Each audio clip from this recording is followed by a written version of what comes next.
take me out, midwife, door-to-door saleswoman, big brother, social worker, the weakest link, tattoo fixers, nurse, coach trip, manager, homeless. It's been a journey.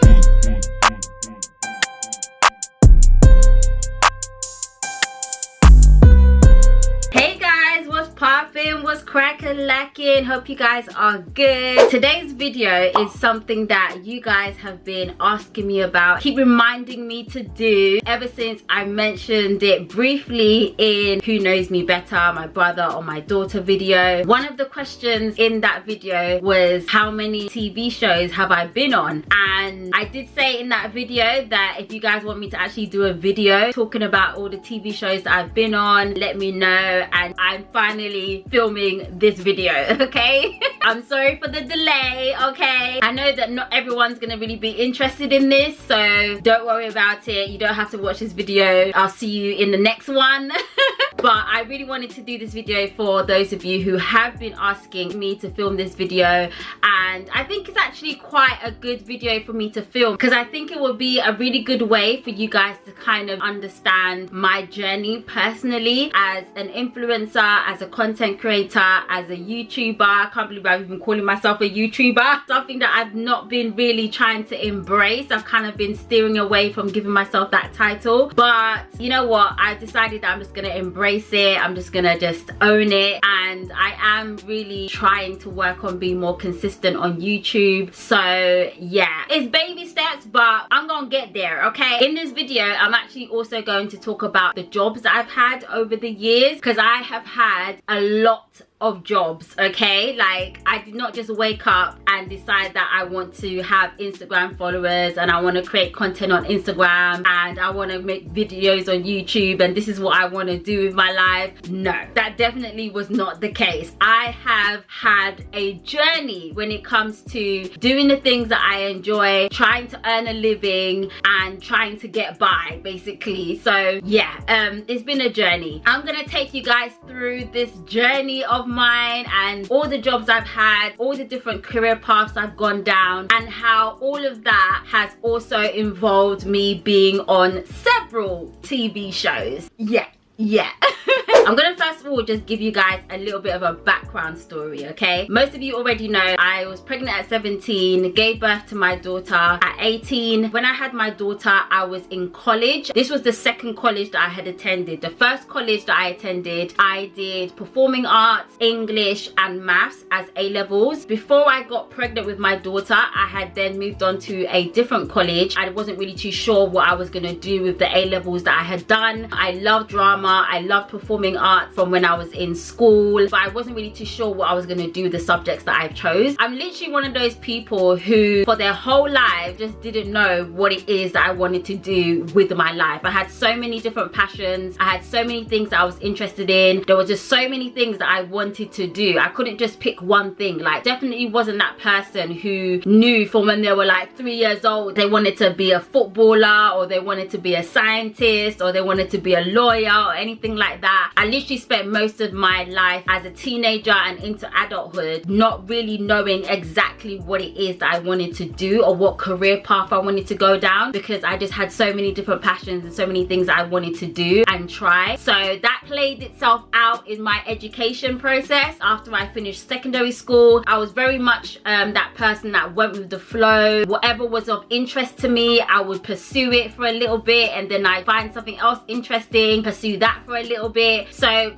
yeah, I went to my first college, did my A-levels in English, maths, performing arts, and then I went on to another college and decided to do health and social care. Like, literally nothing to do with the A-levels that I did in the previous college. I just saw it, I thought it was interesting, and I was like, let's have a look and see what this is about. You know, it seems interesting to me, so that's what I did. I did health and social care, and obviously while I was at that college, I gave birth to a child, and I decided that I really wanted to finish that course course. So when my daughter was 3 months old, I continued. I went back to college, finished my course. I was very much just working. After that, I was working in retail. I had a number of retail jobs. I had moved out of my mum's house and I was living on my own with my daughter's dad, and I was basically just focused on trying to get by. Like, I wasn't thinking about going on to higher education and university. I wasn't thinking about what my career path was going to be. Like, my main focus was the fact that I had this child, this human that I had to raise, and I needed money. I needed to pay rent for the roof over my head. I needed to buy nappies. I needed to buy baby food. I needed to buy clothing for my baby. Like, that was the only thing that was important to me during that time. So I spent many years just working in any job that I could find, basically. I was a door-to-door saleswoman, selling people electricity and gas. I briefly tried to work for Virgin Trains, and I had to basically be the person to like check tickets and provide beverages for people in first class. I only lasted in that job for like 3 days. I was late. The struggle to get up at 5 a.m. to be in work for 7 a.m. was real. I don't even know why I even applied for the job, knowing full well that I'm not a morning person and I'm definitely gonna be late. And obviously when I'm late, I've missed the train, okay? It's one of them jobs where if you're late, you miss the train. Like, your train has gone. The train that you're supposed to be working on has left the platform. Your work day is done. Just go back home. I just have to go back home. Yeah, after the second time I was late and I missed the train that I was meant to be working on because they had already departed, they were like, nah,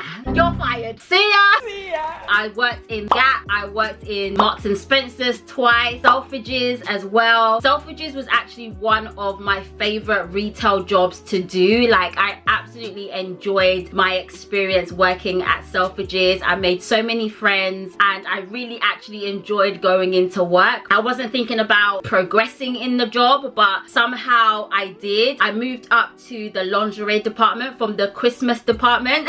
I learned how to bra fit and I was one of the main bra fitters in Selfridges. By the way, if you ever want to get fitted for a bra, do not go to any other place but Selfridges, okay? Because at the time when I was working there, Selfridges was the only place that were actually measuring women properly for their bra size, okay? I'm just gonna throw that in there.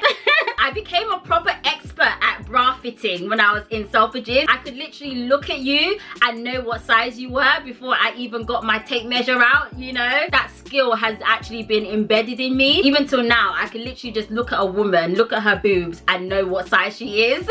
I then got promoted to becoming a brand manager, and that was for one of the lingerie brands that Selfridges had in their store. And I'll be sent to like different locations, different branches. I would go on like team outings for that brand, make certain numbers of sales, basically just manage that particular lingerie brand. During this time period that I was in Selfridges, I really felt the urge to go back to college and study and then go on to university. So I left Selfridges and decided to go back to college. Obviously by this time I'm older and in my early 20s. My daughter's now a toddler. I thought, you know what, because health and social care is the last thing I studied at a college, let me just do an advanced course of that in this new college that I wanted to enroll in. So I did an advanced course in health and social care, and that also included midwifery. While I was on that course, I actually realized that I know this course is all about being a nurse, a midwife or a social worker. I don't want to do any of these things.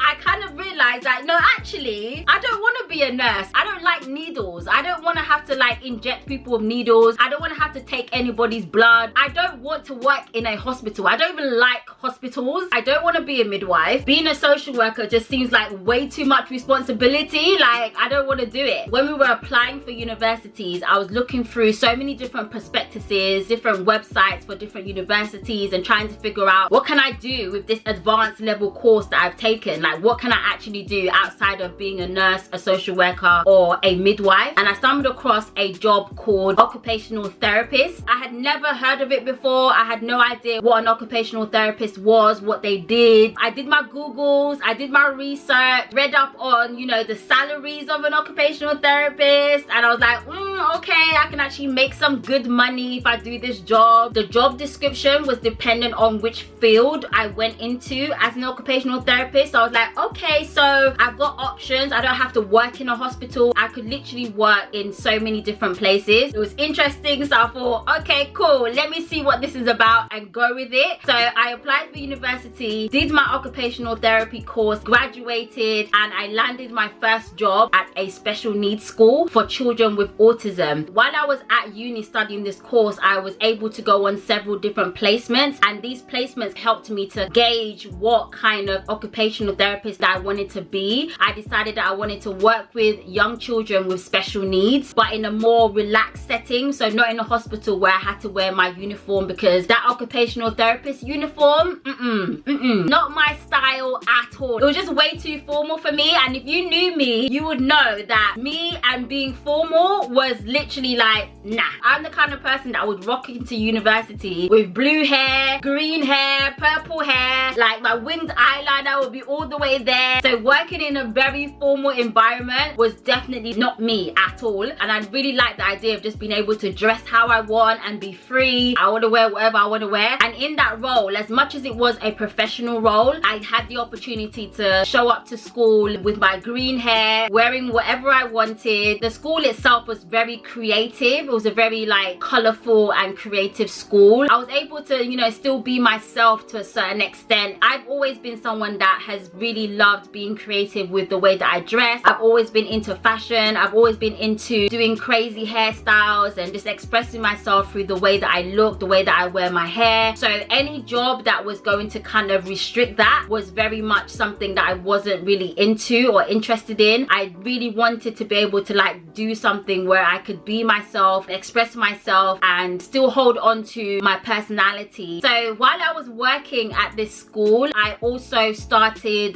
blogging. The whole reason why I even started blogging was because a friend of mine who is a life coach basically encouraged me to pursue my more creative side and to really think about what I wanted to do creatively outside of my 9-to-5 job, because working as an occupational therapist was very much a 9-to-5 for me. I still had all of this energy and creativity on the inside that I felt like I really wasn't exploring. As much as I loved it, I loved working with the children, but I just knew that there was another part of me that I wanted to explore. So I started blogging, had a blogging website. I started my YouTube channel as well. I was very much into like bargain shopping, thrifting, vintage clothing, all that kind of stuff. So I would literally make videos where I'd go shopping with only £20 in my pocket and trying to basically see what I could get for £20 and put outfits together that were cheap and cheerful and all of that kind of stuff. This is £3.50.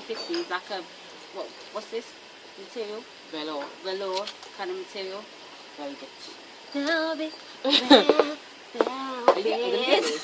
And then I also jumped on Instagram and started posting pictures of the outfits that I wore, sharing with people all these cheap outfits that I got from charity shops, what I got from vintage shops and things like that. And then it kind of got to a point where I was starting to get recognized by brands. Brands started reaching out to me and stuff like that. I was really like getting into the whole world of creating content, posting pictures of my outfits and things like that. And then I had like some personal issues as well that I was going through that caused me to basically have to leave my job, and I became homeless. That is like a whole other story time for another video, and I'm gonna share that story one day. But yeah, I went through like a really difficult time, and during that time was when I ended up going on one of the first TV shows that I was on. Before that though, I had been on Tattoo Fixers.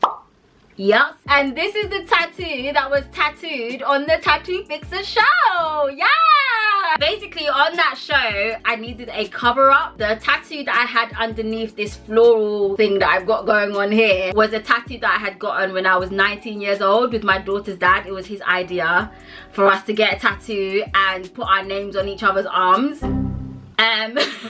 Don't do that, okay? Don't ever tattoo no man's name on your arm or your body, okay? Unless it's your daddy, Jesus, or your brother, okay? I got this massive like cross. It had my daughter's dad's name on the top and my daughter's name on the bottom, but where I got it done, they've done it really bad and it started fading. So when I got approached by tattoo fixers to come on their show, they kind of just scouted me off the internet. I don't know how they found me, to be honest. They contacted me, they said, oh, we're filming this show called Tattoo Fixers, you want to be on the show? For all of these TV shows that I've been on, I had to like come in for like a interview for the producers of the show to get to know your personality in person, to know if you're right for the show. I went in, they were like, yeah, we want you on the show. When I went on, it was literally the first pilot series of the show. That happened, and then when I was going through my whole stress with becoming homeless, just before then, I had been approached by the BBC for another show called Britain's Secret Spenders. Again, I don't know how they found me. I have a feeling that they found me through either YouTube or my Instagram page. The presenter of the show was Anne Robinson, who most of you would probably know from, what's the show that she did? The Weakest Link. Yeah, she was a presenter on The Weakest Link. That was like a really popular game show that people would watch. It was really entertaining, and she was known for being like really stern and very like, you are the weakest link,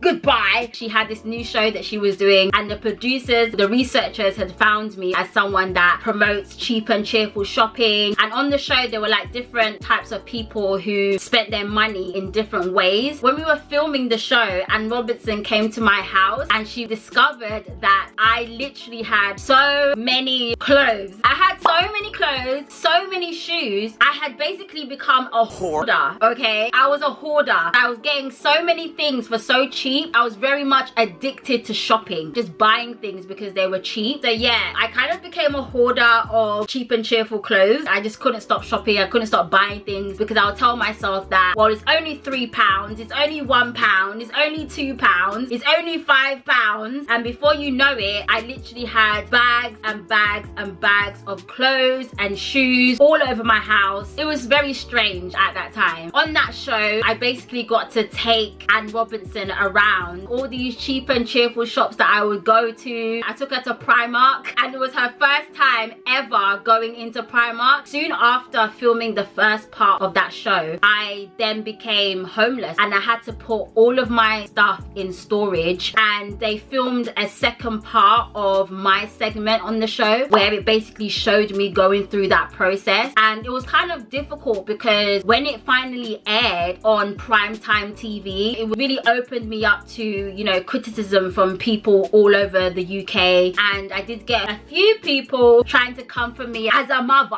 trying to tell me that I'm a bad mum because I've made myself homeless from shopping, which wasn't the case because I had never disclosed why I had become homeless on the show. People kind of read into it in that way, but the majority of the feedback that I got from being on that show was quite positive. A lot of people were just expressing how much they enjoyed watching me on the show, how much they loved my personality, they loved my outfits, they loved the fact that I was, you know, cheap and cheerful. So that happened. When I left my occupational therapy job and became homeless, I was still blogging and still like posting on Instagram and things like that. I kind of felt like I couldn't go back to my occupational therapy role because I had been out of work for a few months. I just didn't want to go back to being an occupational therapist. As much as I loved it and I was making good money, the creative side of me just wouldn't allow me to go back to that role. So that then led me to a number of years basically being either on benefits or working the most random jobs. I was doing any and every job I could get, literally. Like, I was just exploring what I wanted to do, what I found interesting. Me being on YouTube and making the little YouTube videos that I was making actually helped me to realize that I enjoyed being in front of the camera. I realized that, yeah, I want to do presenting. I think I'll be really good at presenting because I was already on YouTube, like basically presenting my own cheap and cheerful show. And obviously my previous experience of being on TV, I could see how the presenters of these shows were. I saw the whole production production aspect of what it was like to produce a show on TV, and I really genuinely developed a love for TV production, presenting, and I wanted to be part of that. And it was something where I could be myself, and so I decided that I wanted to like explore that and look into that. Again, it was something that I found interesting, and I wanted to like see what it was about. Signed up to some agencies, I signed up to some websites where you could basically apply for like pilot shows,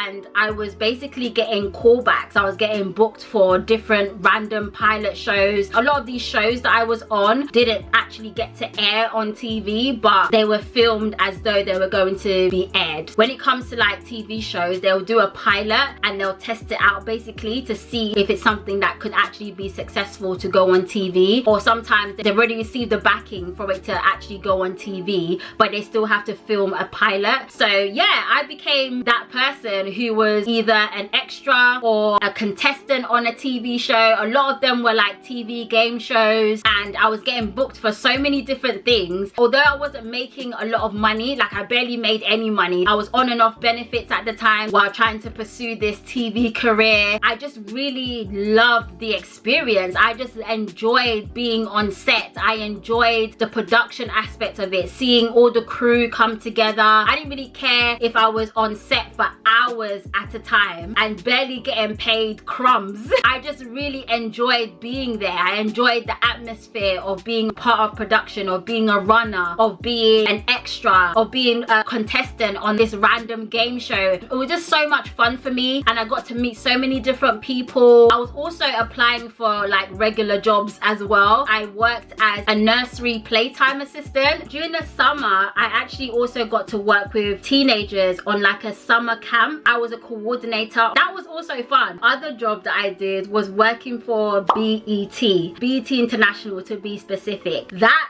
I feel like is another video that I should probably film, because that in itself is another kind of story time video of my experience working with BET and meeting literally every celeb. Like that in itself is a whole other video.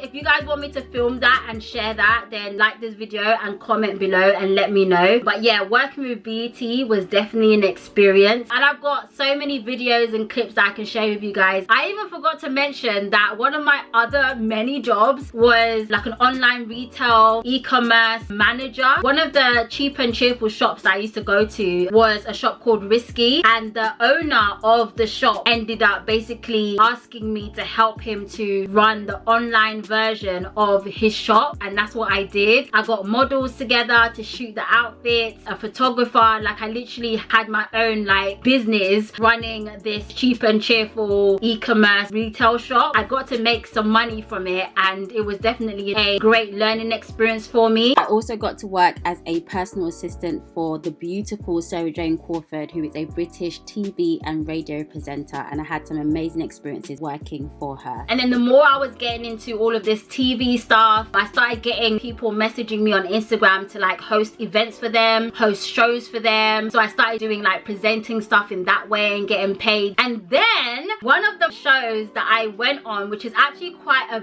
big deal, I was on Big Brother. Yes. Yeah, no, it wasn't the actual live show that I was on, but one of the best experiences I've had in being on any TV show was when I was a Big Brother rehearsal housemate. I literally got to be a Big Brother housemate for a rehearsal show. So basically, Big Brother were about to do another series, and in this new series, they had this massive like plot twist of a second house, and they had never done it before. So I think for the producers, they wanted to test it out first before actually rolling it out in the real show. The rehearsal show was literally a week before the real live show that would go out and air on TV, and I basically got a chance to live in the real actual Big Brother house, 5 days in the Big Brother house. It was mental. Like, it was actually one of the best experiences I've ever had in my entire life. They treated everything as if it was the real show. We didn't have our phones, we had no contact with the outside world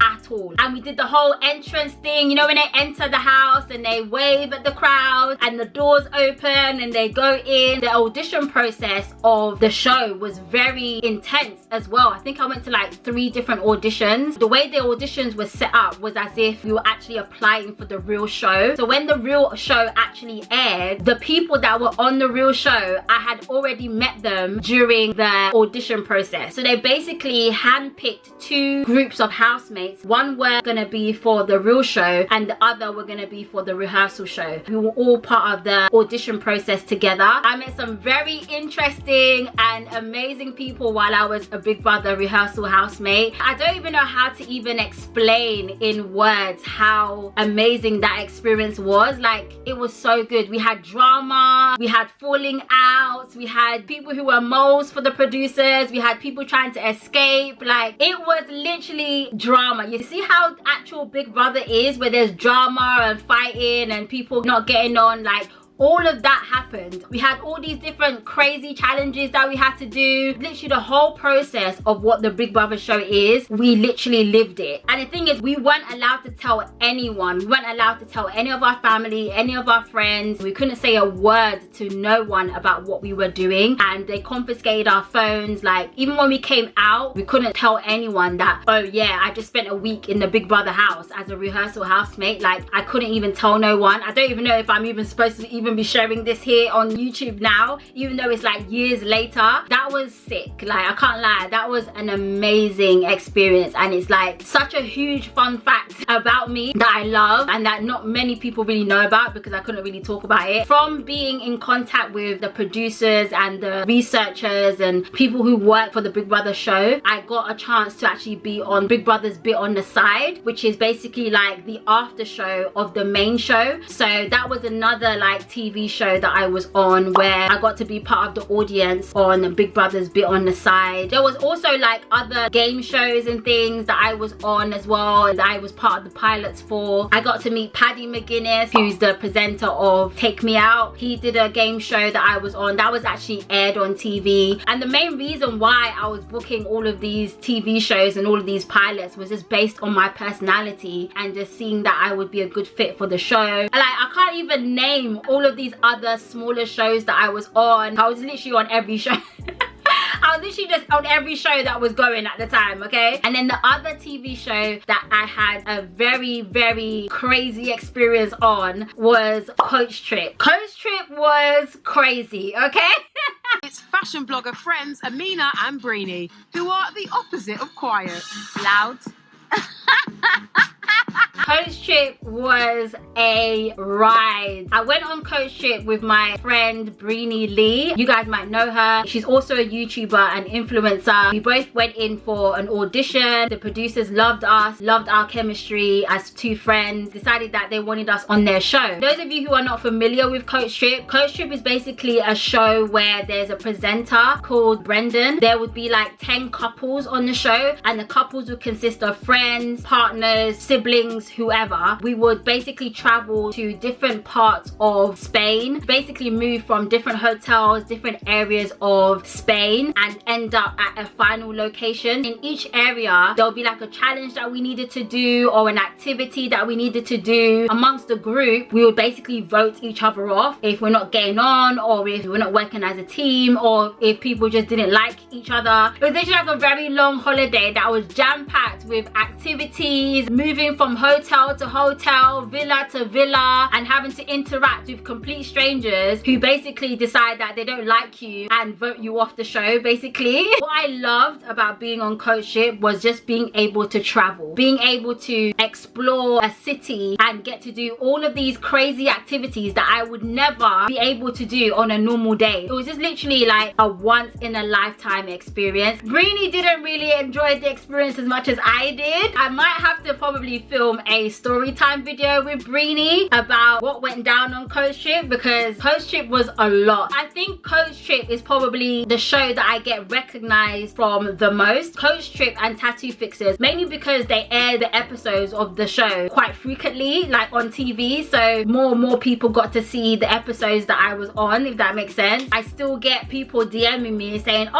I saw you on Coach Trip, or I bump into random people on the street and they'll be like, oh, I saw you on Tattoo Fixers, or people will DM me because they're watching late night TV and my episode of Tattoo Fixers is on, or my episode of Coach Trip is on, and I'm like, oh my gosh, they're still airing that show. Like, it's been how many years? Why are they still airing my episode? Guys, my battery is dying, the sun has gone down, the lighting has changed because I've been talking for so long through all these jobs and TV shows I've been on. I've definitely learned so much along the way. I've learned so much about myself. Every job, every career, every TV show I've been on are all memories of experiences that I will never forget and have all taught me so much, and they all kind of play a part in who I am today and where I'm going as I continue my life journey. Yes, it's great if you are someone who knows what they want, knows what they want to do, and can go after it and have the resources and the help and the support to know what career path you want to go down and what you want to do. And I think things are so much easier nowadays to help people to get to where they want to be and to help people to realize what they even want to be and want to do. I kind of just went with the flow for most of my life with every job that I've had, everything that I've done, every TV show that I've ever been on, and there's absolutely nothing wrong in trying things out, doing what you need to do to find your feet in life. We don't all have it all together. We don't all just wake up knowing what we want to do with our lives. For some of us, it really is a journey. Yeah, it's been a journey, it's been a ride, and the journey continues. I can only pray that I continue to thrive where I am. But thank you guys so much for watching this video. Make sure you hit the like button, don't forget to subscribe, and I will catch you in the next one. Bye guys.